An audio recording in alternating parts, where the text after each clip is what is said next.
జాతీయవాద జర్నలిజానికి అసలైన వేదిక నేషనలిస్ట్ హబ్ ని సబ్స్క్రైబ్ చేసుకోండి. నోటిఫికేషన్స్ కోసం బెల్ ఐకాన్ పై క్లిక్ చేయండి. నమస్తే. ఉత్తరప్రదేశ్లోని హత్రాస్లో భోలేబాబా నిర్వహించిన సత్సంగ్ తీవ్ర విషాదాన్ని నింపింది. తొక్కిసలాట జరిగి మహిళలు, పిల్లలతో సహా 110 మందికి పైగా మరణించారు. వెంటనే రంగంలోకి దిగిన యూపీ ప్రభుత్వం 3 మంత్రులను ఘటనా స్థలికి పంపి సహాయక చర్యలను పర్యవేక్షించింది. ఘటనపై విచారణకు ఆదేశించింది. సత్సంగ్ కార్యక్రమానికి అనుమతించిన దానికంటే ఎక్కువ మంది జనం వచ్చారని, సత్సంగ్ నిర్వాహకులు అందుకు సంబంధించి ఎలాంటి చర్యలు తీసుకోలేదని అధికారులు తెలిపారు. మృతులకు 2 లక్షలు, క్షతగాత్రులకు 50,000 చొప్పున రాష్ట్ర ప్రభుత్వం ఎక్స్గ్రేషియా ప్రకటించింది. ఈ దారుణ ఘటన ఇప్పుడు దేశవ్యాప్తంగా చర్చనీయాంశంగా మారింది. అసలు ఏమిటి సత్సంగ్? ఎవరి భోలేబాబా? అతని గుర్తించిన వివరాలకు వెళితే సంచలన విషయాలు బయటపడుతున్నాయి. ఈయనకు ఎన్నో పేర్లు ఉన్నాయి. అందులో నారాయణ్ సాకర్ హరి, సాకార్ విశ్వహరి బాబా బాగా పాపులర్ అయ్యాయి. తాను భగవంతుడికి ప్రతిరూపమని చెప్పుకుంటూ ప్రజలకు ప్రవచనాలను బోధిస్తూ ఉంటారు. ఒక్క పిలుపుతో కొన్ని వేల మంది, ముఖ్యంగా మహిళలు ఈయన ప్రవచనాలకు తరలివస్తూ ఉంటారు. స్థానికంగా ఇంతలా పాపులర్ అయిన వ్యక్తికి రాజకీయ అండ ఉండదనుకుంటే పొరపాటే. సమాజ్వాదీ పార్టీ అధినేత అఖిలేష్ యాదవ్తో సహా పలువురు రాజకీయ నాయకులకు భోలేబాబా అత్యంత సన్నిహితుడు.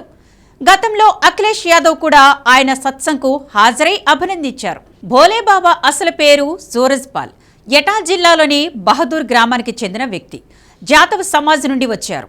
ఇంటెలిజెన్స్ బ్యూరో మాజీ ఉద్యోగి అని చెప్పుకుంటూ ఉంటారు. అయితే ఆయన రాష్ట్ర పోలీసులతో కలిసి పనిచేశారంతే. అతను ఇంటెలిజెన్స్ బ్యూరోలో పని చేయలేదని, రాష్ట్ర పోలీస్ విభాగంలోని లోకల్ ఇంటెలిజెన్స్ యూనిట్లో మాత్రమే ఉన్నారని ఆ తర్వాత తేలింది.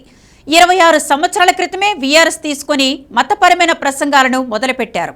ఈ ఫీల్డ్లోకి అడుగు పెట్టడానికి ముందు సూరజ్పాల్ మొదట తన పేరును మార్చుకున్నారు. భోలేబాబా, నారాయణ్ సకర్ హరి అనే పేర్లతో సత్సంగును నిర్వహిస్తూ వచ్చారు.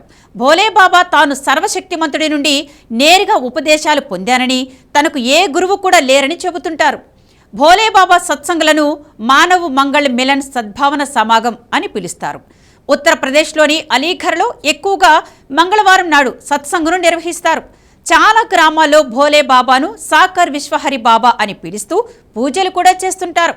ఉపన్యాసాలకు తన భార్యతో కలిసి వస్తుంటారు. అతన్ని ఆరాధించే వాళ్లలో ఎక్కువ మంది దిగువ మధ్యతరగతికి చెందిన వాళ్లే. బ్రజ్ ప్రాంతంలోని ఆగ్రా, అలీఘర్ డివిజన్లో కొన్ని లక్షల మంది భోలేబాబాకు అనుచరులు ఉన్నారు. పశ్చిమ ఉత్తరప్రదేశ్ వరకు భోలేబాబా అనుచర గణం పాకింది. ఉత్తరాఖండ్, హర్యానా, రాజస్థాన్, ఢిల్లీలో కూడా భోలేబాబాను నమ్మేవాళ్లు అధికంగా ఉన్నారు. పలువురు రాజకీయ నాయకులతో కూడా అత్యంత సన్నిహితంగా భోలేబాబా ఉన్నారు. యూపీ మాజీ సీఎం అఖిలేష్ యాదవ్తో సహా పలువురు ఎంపీలు, ఎమ్మెల్యేలు ఆయన అనుచరులుగా చెప్పుకుంటారు. పలువురు ప్రముఖులు ఆయన సభలకు గతంలో హాజరయ్యారు. 2023లో అఖిలేష్ యాదవ్ కూడా భోలేబాబా సత్సంగ్కు హాజరయ్యారు. అఖిలేష్ యాదవ్ సోషల్ మీడియాలో చిత్రాలను పంచుకొని నారాయణ్ సాకర్ హరిని ఆకాశానికి ఎత్తేశారు. భోలేబాబాను ప్రమోట్ చేసినందుకు ఇప్పుడు అఖిలేష్ యాదవ్ కూడా తీవ్ర విమర్శలను ఎదుర్కొంటూ ఉన్నారు. భోలేబాబాకు సంబంధించిన చీకటి కోణాలు కూడా ఎప్పటికప్పుడు బయటపడుతూనే ఉన్నాయి. అతనిపై లైంగిక దోపిడీకి సంబంధించిన అనేక క్రిమినల్ కేసులు నమోదయ్యాయి. ఎంతో మందిని మోసం చేశారనే ఆరోపణలు కూడా ఉన్నాయి. ముఖ్యంగా భోలేబాబా మీడియాను తన సత్సంగ్కు అనుమతించరు. సోషల్ మీడియాకు కూడా దూరంగా ఉంటారు. ఏ ప్లాట్ఫామ్లోనూ అధికారిక ఖాతాలు లేవు. అట్టడుగు స్థాయిలోని జనాలకు దగ్గరవ్వాలని ఎన్నో ప్రయత్నాలు చేసి అందులో ఎట్టకేలకు భోలేబాబా సక్సెస్ సాధించారు. భోలేబాబా అనుచరులు భక్తులకు ఆహారం, పానీయాలను అందించడం సహా అన్ని ఏర్పాట్లను పర్యవేక్షించడానికి స్వచ్ఛందంగా పనిచేస్తారు. వారు గులాబీ రంగు చొక్కా, ప్యాంటు, తెలుపు రంగు టోపీలు ధరిస్తారు. కోవిడ్-19 మహమ్మారి సమయంలో నిబంధనలను ఉల్లంఘించి భోలేబాబా వార్తలో నిలిచాడు. 100 కంటే తక్కువ మంది అనుచరులతో కార్యక్రమాన్ని నిర్వహిస్తానని చెప్పి మహమ్మారి సమయంలో ఏకంగా 50,000 మందితో సత్సంగును నిర్వహించారు.